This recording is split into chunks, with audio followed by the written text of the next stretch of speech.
ચાલો વિદ્યાર્થી મિત્રો, હવે તમારે કહેવાનું છે કે ફૂલ અથવા તો કોઈ પણ નકામી વસ્તુમાંથી તમે કોઈ ઉપયોગી વસ્તુ બનાવી હોય અથવા તો વેસ્ટમાંથી બેસ્ટ બનાવ્યું હોય, એ તમારે અહીં મને કહેવાનું છે.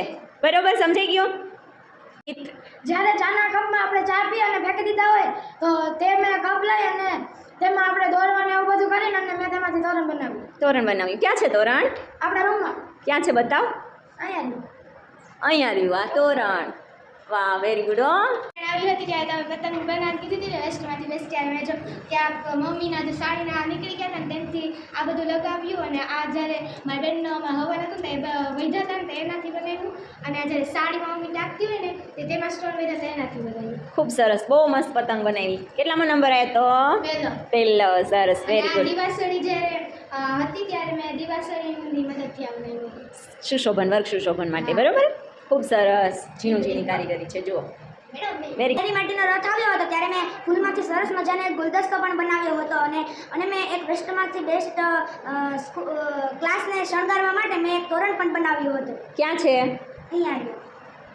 વેરી ગુડ, બહુ સરસ. હો.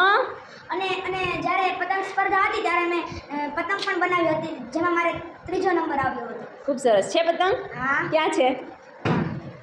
અહીંયા રહી પતંગ. બહુ સરસ. મારા પપ્પા રૂલ એવા હતા ત્યારે એમાં ઉઠવું હતું તેમાંથી મેં આ બનાવ્યું ચોક રાખવા. ચોક રાખવા માટે નાનું એવું.